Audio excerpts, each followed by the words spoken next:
Hello viewers, আসসালামু আলাইকুম। Gazipur city college কর্তৃক আয়োজিত আজকের এই আইসিটি বিষয়ের ক্লাসে যারা আমাকে দেখছো আর যারা অনলাইনে আমাকে দেখছো বা আমাদের গাজীপুর সিটি কলেজের যে সকল স্টুডেন্ট আছে সবাইকে জানাই আন্তরিক শুভেচ্ছা ও অভিনন্দন। যদিও এখন একটা মহামারীর বিপর্যয় চলছে, এই বিপর্যয়ের মধ্যেও আমাদেরকে পড়াশোনা এগিয়ে নিয়ে যেতে হবে। এই এগিয়ে নেওয়ার জন্যই পড়াশোনাকে এগিয়ে নেওয়ার জন্যই আমাদের এই অনলাইন বিষয় ক্লাসের আয়োজন। তো আমি হচ্ছে গাজীপুর সিটি কলেজের আইসিটি বিষয়ক লেকচারার। আমি আজকে তোমাদেরকে পঞ্চম অধ্যায় নিয়ে আলোচনা করব। কোন অধ্যায়? পঞ্চম অধ্যায় হচ্ছে প্রোগ্রামিং ভাষা বা প্রোগ্রামিং ল্যাঙ্গুয়েজ। তো আমি এর আগেও একটি ক্লাস নিয়েছিলাম, ওইখানে আমি প্রোগ্রামিং এর জেনারেশনগুলো নিয়ে আলোচনা করেছিলাম। আজকে আমি আলোচনা করব অ্যালগরিদম ও ফ্লোচার্ট। আমরা জানি যে অ্যালগরিদম হচ্ছে কি, কোনো একটা সমস্যাকে লিখে বোঝানো বা বিশ্লেষণ করাটাকে হচ্ছে অ্যালগরিদম বলা হয়, আর কোনো একটা সমস্যাকে চিত্র দিয়ে বোঝানো হচ্ছে ফ্লোচার্ট। তো আজকে আমি যে প্রবলেমগুলো নিয়ে আলোচনা করব, যে প্রবলেমগুলো অ্যালগরিদম ও ফ্লোচার্ট করব, সেটা এখানে লেখা আছে বোর্ডের মধ্যে। দেখো, এখানে লেখা আছে যে কিবোর্ডের মাধ্যমে ফারেনহাইট স্কেলের তাপমাত্রাকে সেন্টিগ্রেড স্কেলে প্রকাশ করতে হবে। আর আরেকটা প্রবলেম হচ্ছে তিনটি সংখ্যার মধ্যে সবচেয়ে বড় সংখ্যা নির্ণয় করার অ্যালগরিদম ও ফ্লোচার্ট। তো ফারেনহাইট স্কেলের তাপমাত্রাকে সেন্টিগ্রেড স্কেলে প্রকাশ করার জন্য আমরা জানি একটা সূত্র, আমরা ছোটবেলায় পড়েছিলাম। যারা বিজ্ঞানের স্টুডেন্ট তারা এই সূত্রটা খুব ভালো করে পারো, বা যারা অন্যান্য বিভাগে আছো তাদেরকে সূত্রটা সম্পর্কে জানতে হবে। কারণ ফারেনহাইট স্কেলের তাপমাত্রাকে সেন্টিগ্রেড স্কেলে প্রকাশ করতে গেলে যেই সূত্রটা আছে সেই সূত্রটা না জানলে আমরা এটার সলিউশন করতে পারবো না। সেজন্য আমি আগে ছোট্ট করে সূত্রটা একটু লিখতে চাই। এখানে যেমন দেখো c/5 f মাইনাস 32/9, এখানে লেখা আছে এই সেই সূত্রটা। c/5, c তো হচ্ছে সেলসিয়াস, f তো হচ্ছে ফারেনহাইট। সূত্রটা হচ্ছে c/5 equal to f minus 32/9। তো আমরা যেটা করব যে ফারেনহাইট স্কেলের তাপমাত্রাকে সেলসিয়াসে প্রকাশ করব। কিসে প্রকাশ করব? সেলসিয়াসে। তো এখানে করতে গেলে যেটা দাঁড়ায় সেটা হচ্ছে যে আমরা সেলসিয়াস স্কেলের মানটা বের করব। তো সেলসিয়াস মান হচ্ছে কি হবে? জাস্ট নরমালি সলিউশন করব আমরা। 9c equal to 5 into f minus 32। তো c equal to কত হবে? 5 into f minus 32 divide by কত হবে? 9। এটা কার মান বের করলাম? সেলসিয়াস স্কেলের মান বের করলাম। তো এখানে এটাকে আমি এখানে তোমরা দেখতে পাচ্ছ, এখানে চিত্র দিয়ে বোঝানো আছে, যেটাকে বলা হচ্ছে ফ্লোচার্ট, এটাকে কি বলা হচ্ছে? অ্যালগরিদম। ফারেনহাইট স্কেলের তাপমাত্রাকে সেলসিয়াস স্কেলে প্রকাশ। তো ফার্স্টে প্রোগ্রাম শুরু করি। স্টার্ট, এটাকে বলা হয় ডিবাগিং চিহ্ন। স্টার্ট প্রোগ্রাম শুরু করব। সেকেন্ড ধাপে যেটা করব, আমরা কার মান নেব? ফারেনহাইটের মান নেব। মানে কি, কম্পিউটার তোমার কাছে ফারেনহাইটের মানটা চাবে, তুমি সেই মানটা কার মাধ্যমে দিবে? ইনপুটের মাধ্যমে দিবে। তো ইনপুটটাকে আমরা কি দিয়ে প্রকাশ করি? ইনপুটটাকে আমরা সামান্তরিক চিহ্ন দিয়ে প্রকাশ করি। দেখতে যে যদিও এটা সামান্তরিক চিহ্নের মতো। তো প্রোগ্রাম ফ্লোচার্টের মধ্যে তোমরা জানো ফ্লোচার্ট হচ্ছে দুই রকমের, সিস্টেম ফ্লোচার্ট আর প্রোগ্রাম ফ্লোচার্ট। তো প্রোগ্রাম ফ্লোচার্ট, সিস্টেম ফ্লোচার্টটা কম্পিউটার ভিত্তিক হতেও পারে, না হতে পারে, সেটা বাণিজ্যিক ক্ষেত্রে ব্যবহার করা হয়। আর প্রোগ্রাম ফ্লোচার্টটা যেটা আমরা ব্যবহার করি এটা টোটালি কম্পিউটার ভিত্তিক। তো প্রোগ্রাম ফ্লোচার্টের মধ্যে বলা আছে ইনপুটটাকে আমরা কোন প্রতীকের মাধ্যমে দেব। এইটা হচ্ছে সেই প্রতীকটা যেটা দেখতে সামান্তরিকের মতো, ঠিক আছে? তো আমরা এখানে কার মান দেব? ফারেনহাইটের স্কেলের মানটা দিয়ে দিব। ধাপ 3, এটাকে বলা হচ্ছে প্রসেস পার্ট। ধাপ 3 এর মধ্যে সূত্রটা লিখব। এখানে আমরা সূত্র লিখেছি এখানে যে c/5 f minus 32/9, c equal to কত? 5 into f minus 32 divide by হচ্ছে 9। তো আমি ঠিক এইখানেও সেই সূত্রটা লিখেছি, c equal to 5 into f minus 32 divide by কত? 9। এটা হচ্ছে c এর মানটা বের করব। বের করার পর c এর মানটাকে আমাকে কি করতে হবে? প্রিন্ট করতে হবে। এটা হচ্ছে ধাপ 4। ঠিক লাস্টের ধাপে আমরা কি করব? প্রোগ্রাম শেষ করব। আমি আবার বলছি, ফার্স্ট হচ্ছে প্রোগ্রাম শুরু করে স্টার্ট, সেকেন্ড ধাপ হচ্ছে ফারেনহাইটের মানটা নিতে হবে। ধাপ 3 হচ্ছে c = 5 × 1 = 32 / 9 এত মান বের করি। ধাপ 4 হচ্ছে c কে প্রিন্ট করব। ধাপ 5 হচ্ছে প্রোগ্রাম শেষ করব। এই হচ্ছে আমার ফ্লোচার্টটা গেল। এখন আমি কি করব, আমাকে পাশাপাশি কি লিখতে হবে, অ্যালগরিদম লিখতে হবে। এটা হচ্ছে আমি যে ফ্লোচার্টটা করলাম সেটাকে আমাকে ব্যাখ্যা করতে হবে বা বিশ্লেষণ করতে হবে, যেটাকে আমরা কি বলি, অ্যালগরিদম বলি। তো এখানে ফার্স্টে লেখা আছে ধাপ 1। আমি ধাপ 1 এর মধ্যে ফার্স্টে কি করেছিলাম, প্রোগ্রাম শুরু করেছিলাম। ধাপ 2 হচ্ছে ইনপুট f এর মান। এখানে f বলতে কি বোঝাচ্ছে, ফারেনহাইটকে বোঝাচ্ছে। তাহলে আমি ফারেনহাইটের মানটা কি করতে হবে, আমাকে কম্পিউটারকে দিতে হবে। ধাপ 3, এই যে এখানে যে সূত্রটা দেখছো সেই সূত্র অনুযায়ী কি করতে হবে, এখানে ফারেনহাইটের মানটা দিয়ে দিতে হবে। দিলেই মানটাকে যোগ বিয়োগ গুণ ভাগ করে কার মান বের হবে, c এর মান হবে। c মানে কি, সেলসিয়াসের মান বা সেন্টিগ্রেড স্কেলের মানটা বের হবে। তো এখানে আমি একই কাজ করলাম, c এর মানটা কি করি, বের করি। ধাপ 4, সেলসিয়াস স্কেলের যে মানটা সেটাকে কি করতে হবে, প্রিন্ট করতে হবে। আর পরের ধাপ 5 কি করতে হবে, প্রোগ্রাম শেষ করতে হবে। এই হচ্ছে কিবোর্ডের মাধ্যমে ফারেনহাইট স্কেলের তাপমাত্রাকে সেন্টিগ্রেড স্কেলে প্রকাশ করার অ্যালগরিদম। আর এটা হচ্ছে ফ্লোচার্ট। এটা হচ্ছে প্রবলেম নাম্বার 1। এখন আমরা আরেকটি নতুন প্রবলেম নিয়ে আলোচনা করব, যেটা আমরা একইভাবে অ্যালগরিদম ফ্লোচার্ট করব। আমার সেকেন্ড প্রবলেম ছিল হচ্ছে 3টি সংখ্যার মধ্যে সবচেয়ে বড় সংখ্যা নির্ণয় করার অ্যালগরিদম ফ্লোচার্ট। কি বলেছি, 3টি সংখ্যার মধ্যে সবচেয়ে বড় সংখ্যা নির্ণয় করতে হবে। এখন আমি যদি তোমাদেরকে বলে দেই যে 4, 5, 6, কি বলেছি, 4, 5, 6, এখান থেকে সবচেয়ে বড় সংখ্যাকে তুমি খুব অনায়াসে বলতে পারবে এটা হচ্ছে 6 বড়, তার 6 থেকে ছোট হচ্ছে 5, তার থেকে সবচেয়ে ছোট হচ্ছে কি 4। তো আমরা এখানে সংখ্যা নিয়ে আলোচনা করব না, ফ্লোচার্টের মধ্যে আমরা কি নিয়ে আলোচনা করব, আমরা ভেরিয়েবল, যেমন হচ্ছে abc xyz, যেগুলো তিনটা কি করব, তিনটা ভেরিয়েবল নেব। আচ্ছা, তো আমরা এখন আসি 3টি সংখ্যার মধ্যে সবচেয়ে বড় সংখ্যা নির্ণয় করার অ্যালগরিদম ফ্লোচার্ট। এখানে যেমন ফ্লোচার্টটা করা আছে, ফার্স্টে প্রোগ্রাম শুরু করি। Input a, b, c।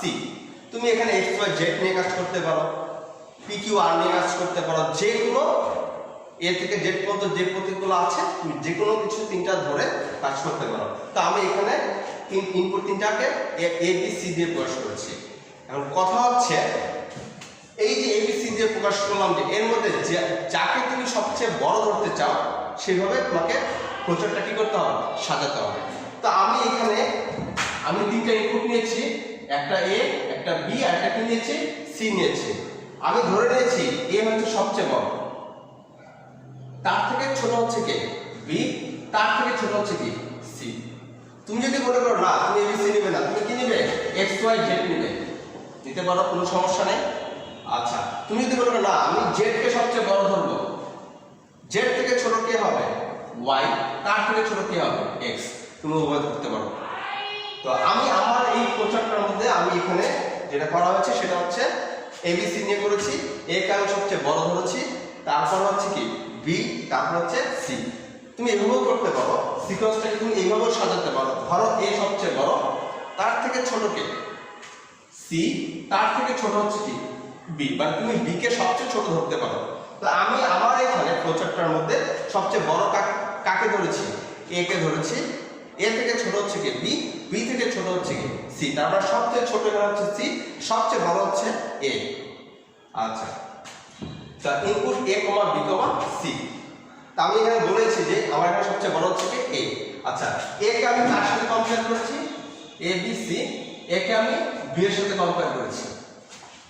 বলা হয়েছে এটা হচ্ছে ডিসিশন চিহ্ন। এটা কি চিহ্ন, ডিসিশন চিহ্ন। আচ্ছা, যদি a b থেকে বড় হয়, বলা হচ্ছে যদি ডিসিশন মানে আমি তার দুইটা হাত থাকবে, একটা ইয়েস, একটা হচ্ছে নো।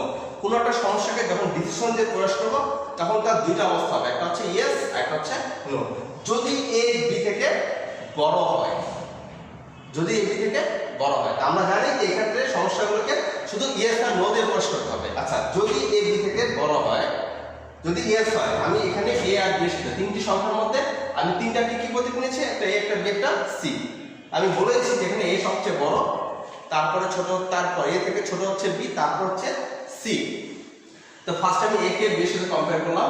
a যদি b থেকে বড় হয়, যদি a b থেকে বড় হয়, যদি yes হয়, তাহলে কি হতে হবে? a কে c থেকেও কি হতে হবে? বড় হতে হবে। কারণ আমার এখানে সবচেয়ে বড় হচ্ছে a, তাহলে a কে অবশ্যই b থেকেও বড় হতে হবে, a কে অবশ্যই c থেকেও কি হতে হবে? বড় হতে হবে। তাহলে a যদি b থেকে বড় হয়, যদি yes হয়, তাহলে a কে অবশ্যই কি হতে হবে? c থেকে বড় হতে হবে। যদি yes হয়, তাহলে কাকে প্রিন্ট করবে? a কে প্রিন্ট করবে। যদি a b থেকে বড় হয়, যদি yes হয়, তাহলে a কে অবশ্যই কি হতে হবে? c থেকেও কি হতে হবে? বড় হতে হবে। যদি yes হয়, তাহলে কাকে প্রিন্ট করবে? a কে প্রিন্ট করবে। আর যদি a c থেকে বড় না হয়, তাহলে কাকে প্রিন্ট করবে? c কে প্রিন্ট করবে। আমি এখানে একটা বৃত্তাকার চিহ্ন ইউজ করেছি। আমি বলছি এটা কেন ইউজ করেছি। যদি a c থেকে বড় না হয়, তাহলে কি হবে? প্রিন্ট কাকে করবে? c কে প্রিন্ট করবে। এখন আমি এখানে আসি আবার, যেহেতু a b থেকে কি বলা আছে? বড়। যদি yes হয়, তাহলে a কে আবার কার সাথে কম্পেয়ার করব? c এর সাথে কম্পেয়ার করব। আচ্ছা, যদি a b থেকে বড় না হয়, তাহলে b কে অবশ্যই কি হতে হবে? আবার c থেকে বড় হতে হবে। এখানে লেখা আছে যদি a b থেকে বড় হয়, যদি নো হয়, তাহলে আবার কি হতে হবে? এই b কে কি হতে হবে? c থেকে বড় হতে হবে। যদি b সবচেয়ে বড় হয়, b যদি c থেকে যদি বড় হয়, তাহলে কাকে প্রিন্ট করবে? b কে প্রিন্ট করবে। না হলে কাকে প্রিন্ট করবে? c কে প্রিন্ট করবে, তাই না? আচ্ছা, এখন এখান থেকেও c কে প্রিন্ট করছে, এখান থেকেও c কে প্রিন্ট করছে। আমি এই প্রিন্ট c কে দুইবার না লিখে একটা যুক্ত করছি। কিসের মাধ্যমে? বৃত্তাকার চিহ্নের মাধ্যমে যুক্ত করে এখান থেকেও c আর প্রিন্ট করবে, এখান থেকেও কি করবে? c কে প্রিন্ট করবে। এরপর লাস্টে তিনজনকে যুক্ত করে লাস্টে প্রোগ্রাম কি করেছি? শেষ করেছি। এখন এই বি সি টাকে যদি আমি ধরে নেই, a সমান হচ্ছে 5, b সমান হচ্ছে 4, c সমান হচ্ছে 3। যদি আমি এইভাবে ধরে নিই, তাহলে একটু দেখো এখানে তোমরা, ধরো a সমান কত? 5, a সমান হচ্ছে 5, b সমান হচ্ছে কত? 4, c সমান হচ্ছে 3। আমরা খুব সহজ খুব ভালোভাবে জানি। আমাকে এখানে বলা হচ্ছে তিনটি সংখ্যার মধ্যে সবচেয়ে বড় সংখ্যা নির্ণয় করতে হবে। আমি তিনটি সংখ্যা, একটা 5, একটা 4, একটা 3। আমি তো ভালো করে জানি 5 4 থেকেও বড়, 5 কার থেকে বড়? 3 থেকেও বড়।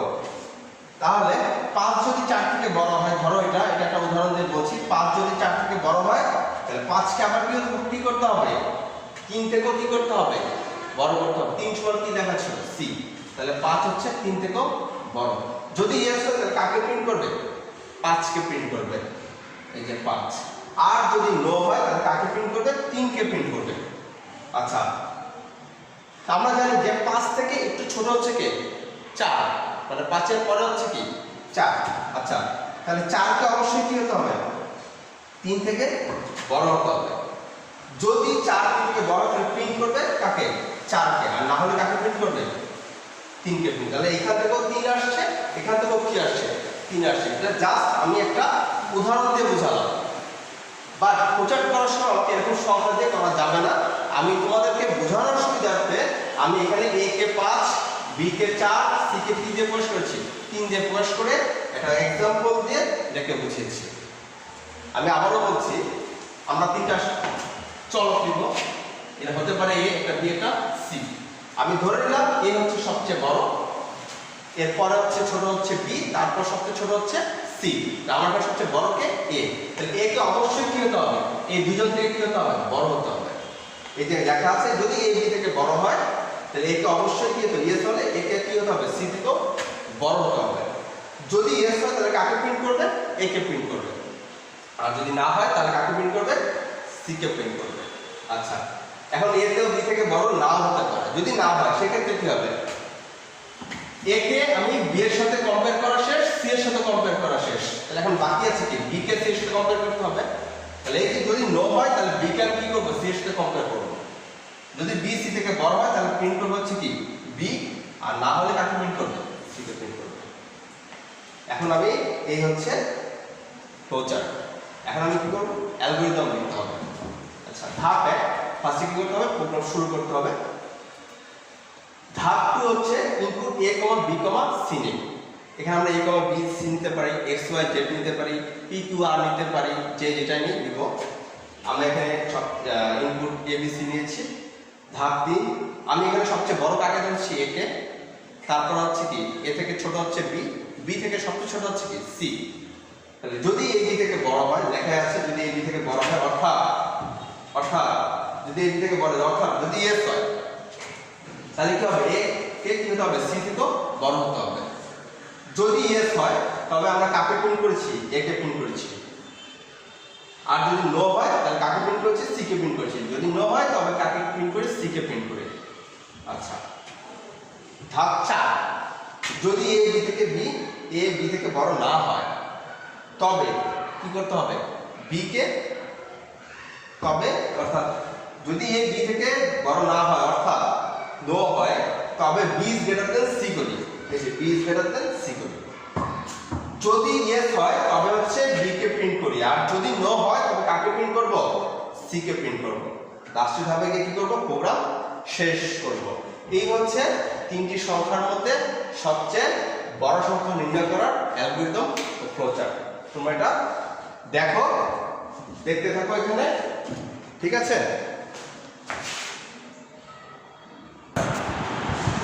আমাদের 3 নাম্বার প্রবলেম হচ্ছে কোনটি বর্ষ লিপিয়ার কিনা তা নির্ণয় করার অ্যালগরিদম ফ্লোচার্ট। মানে আমরা একটা বছর দিব, ওই বছরটা লিপিয়ার কিনা মানে অধিবর্ষ কিনা তা নির্ণয় করার জন্য অ্যালগরিদম ফ্লোচার্ট।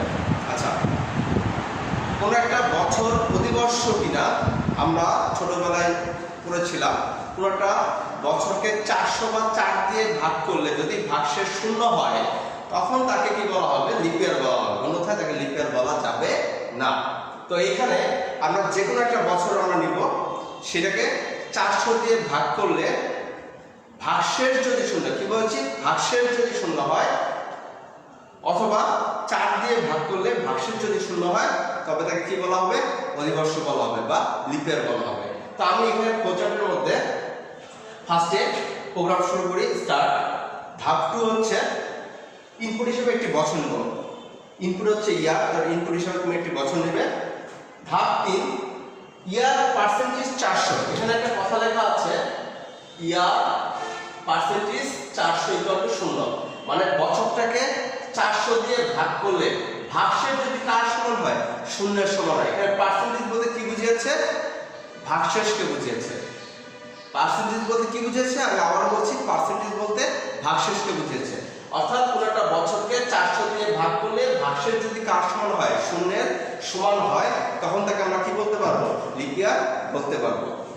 তো ইয়ার পার্সেন্টেজ 400 ইকুয়াল টু 0। যদি বছরটাকে 400 দিয়ে ভাগ করলে, দেখো তোমরা, বছরটাকে 400 দিয়ে ভাগ করলে ভাগশেষ যদি কার সমান হয়, 0 এর সমান হয়, তাহলে ইয়েস, তখন তাকে আমরা কি বলতে পারবো, প্রিন্ট লিপ ইয়ার। কাকে প্রিন্ট করবে, লিপ ইয়ার। ওই সালটাকে কি করবে, প্রিন্ট করবে, লিপ ইয়ার হিসেবে প্রিন্ট করবে। আর যদি সেই বছরটাকে 400 দিয়ে ভাগ করলে ভাগশেষ যদি 0 এর সমান না হয়, সেই ক্ষেত্রে আমরা কি করব, ওই বছরটাকে 4 দিয়ে ভাগ করব। 4 দিয়ে ভাগ করলে যদি ভাগশেষ কি হয়, 0 এর সমান হয়, ইয়ার পার্সেন্টেজ 4 ইকুয়াল টু যদি 0, যদি ইয়েস হয়, যদি ইয়েস হয় তাহলে সে কি করবে, প্রিন্ট লিপ ইয়ার। এখন 400 দিয়ে ভাগ করলো, ভাগশেষ যদি 0 হয় তাহলে লিপ ইয়ার। 4 দিয়ে ভাগ করলো, ভাগশেষ যদি 0 তাহলে কি হবে, লিপ ইয়ার।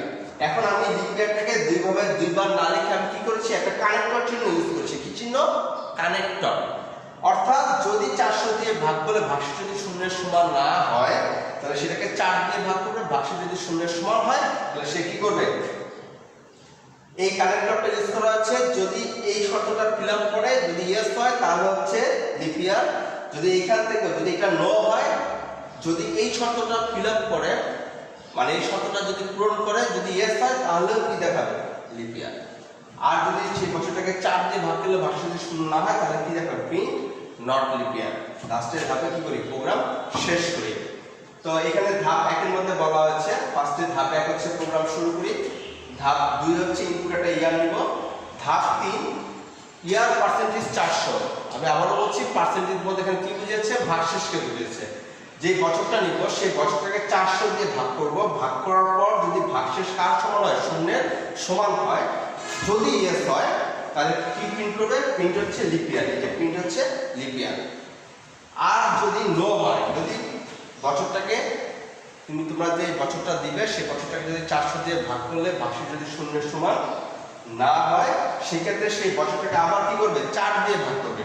ভাগশেষ যদি শূন্যের সমান হয় তাহলে সে কি করবে? প্রিন্ট হচ্ছে লিপ ইয়ার। আর যদি নো হয়, মানে সেই বছরটাকে যদি 4 দিয়ে ভাগ করলে ভাগশেষ যদি শূন্যের সমান না হয়, তাহলে সেটাকে কি হবে? প্রিন্ট হচ্ছে নট লিপ ইয়ার।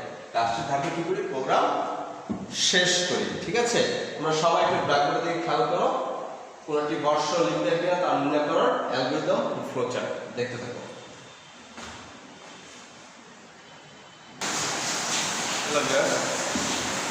আমাদের চতুর্থ সমস্যা হচ্ছে, এখানে বোর্ডে লেখা আছে, তোমরা দেখতে পাচ্ছ 1 + 2 + 3 + ডট ডট ডট n তম পদ পর্যন্ত এই সিরিজের যোগফল নির্ণয় করার অ্যালগরিদম ফ্লোচার্ট।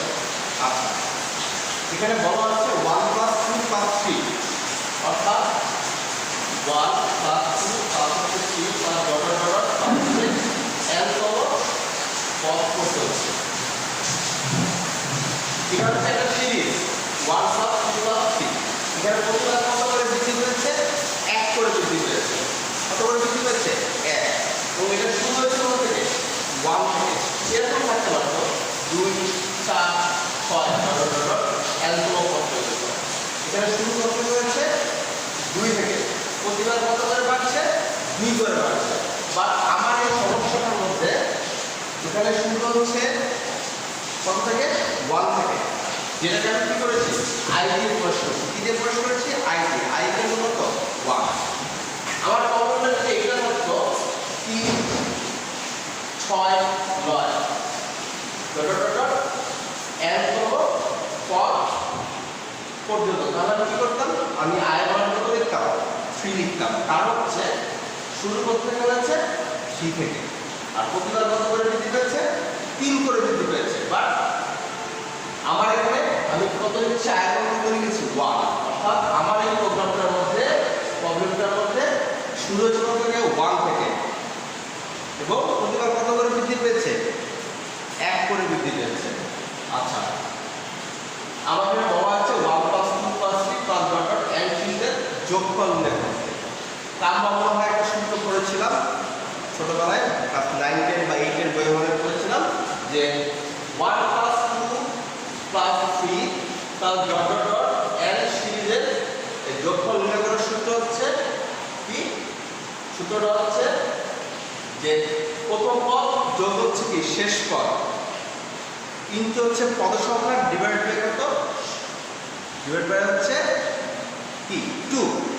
অর্থাৎ সূত্রটা হচ্ছে প্রথম পদ যোগ হচ্ছে কি? শেষ পদ ইনটু হচ্ছে পদ সংখ্যা ডিভাইড বাই কত হবে? 2। তো এইখানে ধরো যদি এরকম হয়, প্রোগ্রামটা যদি এরকম হয় 1 + 2 + 3 + ডট ডট ডট, এখানে কত লিখেছি? আমি 100 লিখেছি। আবার শেষ পদটা কত? 100। সূত্র অনুযায়ী আমরা কিভাবে লিখবো? যোগফল বের করার সূত্র কি? প্রথম পদ কত হচ্ছে? 1 যোগ হচ্ছে শেষ পদ কত হলো? 100 কিন্তু হচ্ছে পদ সংখ্যা। পদ সংখ্যা কি বোঝাচ্ছে আসলে? পদ সংখ্যার কয়টা পদ? এখানে 3টা পদ লিখেছি, বাকিগুলো কি লিখেছি? Dot dot. তারপরে কি আরো পদ আছে? এবং শেষ পদ, এটা কি বোঝাচ্ছে? শেষ পদ বোঝাচ্ছে। শেষ পদটা কত? 100 ইনটু হচ্ছে পদ সংখ্যা 100 ডিভাইড কত হবে? 2। এরপর এটাকে ক্যালকুলেট করলে যা হয় সেটা হচ্ছে যোগফলের আনসার। তো আমি এই সমস্যাটাকে কিসের মাধ্যমে দেখাচ্ছি? অ্যালগরিদম ফ্লোচার্টের মাধ্যমে। তো ফার্স্টে এখানে লেখা আছে ফ্লোচার্টের মধ্যে ফার্স্টে স্টার্ট করেছি, প্রোগ্রাম শুরু করতে হবে। দ্বিতীয় ধাপ হচ্ছে সাম করার শূন্য, আইটেম কিনে 1। সাম শূন্য কেন? আমার কাছে কি? আমি এখানে প্রোগ্রামটা শুরু করেছিলাম, যোগফল উল্লেখ করতে বলেছি। ইনিশিয়ালি আমার হাতে কি কোনো যোগফল আছে? না, আমার যোগফলের মানটা কত? 0। আমি যোগফলটাকে কি দিয়ে প্রকাশ করছি? সাম দিয়ে প্রকাশ করছি। সাম হচ্ছে কি? একটা ভেরিয়েবল। তুমি এখানে সাম না লিখবে, তোমরা যদি এখানে সাম না লিখে অন্য কোনো ভেরিয়েবল দিয়ে প্রকাশ করতে চাও সেটাও তোমরা করতে পারবে। x y z পদ নিচ্ছি, তো আমি এখানে সমষ্টিটাকে কি দিয়ে প্রকাশ করেছি? সাম দিয়ে প্রকাশ করেছি। ইনিশিয়ালি আমার হাতে কোনো সমষ্টি নাই, এর সমষ্টিটা কত? 0। আর i হচ্ছে একটা ভেরিয়েবল, সাম যখন একটা ভেরিয়েবল, আই হচ্ছে কি একটা ভেরিয়েবল। তো আই ইকুয়াল টু 1 কেন লিখছি? আমার এখানে যে প্রবলেমটা দেওয়া আছে সেটা লেখা ছিল হচ্ছে 1 plus 2 plus 3 plus dot dot dot n তম পদ পর্যন্ত। এখানে শুরু থেকে 1 থেকে, যেন আই ইকুয়াল টু 1। ইনপুট হচ্ছে n, ইনপুট n মানে হচ্ছে কি শেষ পদ। তো শেষ পদটা তোমাকে কি করতে হবে? বলে দিতে হবে। তুমি কম্পিউটারকে শেষ পদটা দিয়ে দিবে, ঠিক আছে? তো এই হচ্ছে ইনপুট n। এরপর এখানে কি বলা আছে? সাম equal to some plus i। এখানে কি করা আছে? সাম equal to some plus i। এরপর ভাগ হচ্ছে i equal to i plus 1, কিন্তু এক এক করে বৃদ্ধি পেয়েছে। লাস্টের ভাগটা হচ্ছে কি i কে কি করা আছে? n এর সাথে কম্পেয়ার করা হচ্ছে, ঠিক আছে? তো আমি এখানে তোমাদেরকে একটি উদাহরণ দিয়ে বলতে চাই। উদাহরণটা হচ্ছে এমন,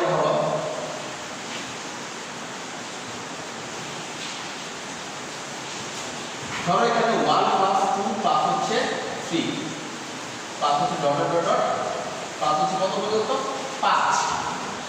এখানে প্রথম পদ হচ্ছে 1, দ্বিতীয় পদ হচ্ছে 2, তৃতীয় পদ হচ্ছে কত? 3 প্লাস ডট ডট ডট, মানে এখানে আরো একটা পদ আছে। লাস্টের শেষ পদটা কত বলেছি? 5। তোমাকে বললাম 1 থেকে 5 পর্যন্ত যোগফল নির্ণয় করো, ঠিক আছে? তাহলে এখানে ইনিশিয়াল আই এর মান কত? 1, আর এখানে শুরু হচ্ছে 1 থেকে, 1। আর সাম, আমার হাতে কি কোনো ইনিশিয়ালি কোনো সমষ্টি আছে? না, সমষ্টিটাকে কি দিয়ে প্রকাশ করছি? সাম দিয়ে প্রকাশ করছি। আর আমার হাতে কোনো সমষ্টি নাই, শূন্য, এজন্য সাম হচ্ছে কত? 0, ঠিক আছে? আচ্ছা, এখন তোমরা এখানে আসো। এখানে বলা আছে i কে কিসের সাথে কম্পেয়ার করা আছে? n এর সাথে কম্পেয়ার করা আছে, ঠিক আছে? এখানে n বলতে কি হচ্ছে? শেষ পদ হচ্ছে। তা আমার এখানে শেষ পদটা কত দেওয়া হচ্ছে? 5 দেওয়া আছে। আচ্ছা, ইনিশিয়ালি সামের মান ছিল i এর মান কত? 1। আচ্ছা, i is greater than n। আচ্ছা, এখানে i এর মান হচ্ছে 1। 1 কি 5 থেকে ছোট বা 5 এর সমান? নো। 1 হচ্ছে 5 থেকে ছোট, ইয়েস। 1 হচ্ছে কি 5 থেকে ছোট। যদি ছোট হয়, এখানে দেখো তোমরা i হচ্ছে 1 থেকে ছোট বা তার সমান। i এর মান কত? 1। আচ্ছা, এখানে দেখো 1 কি 5 থেকে ছোট? হ্যাঁ ছোট। ছোট হলে কি করবে? ইয়েস। ইয়েস করে কি আসবে? এখানে আসবে। এখানে কি আসবে? সাম হচ্ছে সাম প্লাস i। i এর মান হলো 1। 1 কি 5 থেকে ছোট? হ্যাঁ ছোট। ছোট হলে কি করবে? সাম হচ্ছে সাম প্লাস i। সামের মান কত? ইনিশিয়ালি 0। i এর মান হচ্ছে 1। কত হলো? 1। এরপর i এর মান কি করছে? সে 1 করে বৃদ্ধি করছে। কত হলো? i এর মান i প্লাস 1। আর i এর মান কত হবে? 2। কারণ এখানে প্রতিবার 1 1 করে বাড়ছে। যদি এখানে 2 করে বাড়তো তাহলে আমি এখানে লিখতাম i = 5 + 2। যদি 3 করে বাড়তো তাহলে আমি লিখতাম i = 5 + 3। বাট এখানে কত করে বাড়ছে? 1 করে বাড়ছে। সেজন্য i এর মান 1 করে বাড়াচ্ছে। 1 এর পর কত হলো? 2। আচ্ছা, এবার দেখো 2 কি 5 থেকে ছোট? হ্যাঁ ছোট। ছোট হলে কি করতে হবে? ছোট হলে এই যে ইয়াস শর্তের সাথে মিলেছে, এখানে আসতে হবে। কয়টা করতে হবে? 4 নম্বর হবে। সাম equal to some plus i। তাহলে কি লিখতে হবে? সাম ইকুয়াল টু i এর মান সামের মান কত ছিল? 1। এখন হচ্ছে কত? 2। কারণ সাম equal to some plus i ছিল, সামের মান 1, i এর মান কত? 2। কত হলো? 3। আচ্ছা, এরপর তুমি i এর মান 1 করে বাড়াও। কত হলো? i এর মান 3। 3 কি 5 থেকে ছোট? হ্যাঁ ছোট। ছোট হলে কি করতে হবে? সাম equal to some plus i। সামের মান আগে কত ছিল? 3। এখন i এর মান কত হচ্ছে? 3। কত হলো? 6। এরপর তুমি i এর মান আবার একবার কত হলো? 4। 4 কি 5 থেকে ছোট? হ্যাঁ ছোট। ছোট হলে সামনে কত করতে হবে? i এর মান 6, এখন হচ্ছে 4। কত হলো? 10। i এর মান একবার কত হলো? 5। 5 কি 5 থেকে ছোট? না, 5 কি 5 থেকে ছোট না। 5 হচ্ছে 5 এর সমান। 5 কি 5 এর সমান। তাহলে সে কই যাবে? এখানে যাবে। দিয়ে কি করবে? সামের সাথে যোগ করবে। সামের মান আগে কত ছিল? 10, এখন হচ্ছে 5। কত হলো? 15। i এর মান একবার কত হলো? 6। তো 6 কি 5 থেকে ছোট? নো। তখন সে ঘোড়াটা বন্ধ করে দেবে। বন্ধ করে কাকে কি করবে? সামকে পুট করবে। সামের মধ্যে কত আছে? সামের মধ্যে কত ছিল? 15। তোমরা পুট করতে পারো। দেখো 1 থেকে 5 পর্যন্ত 1 আর 2 যখন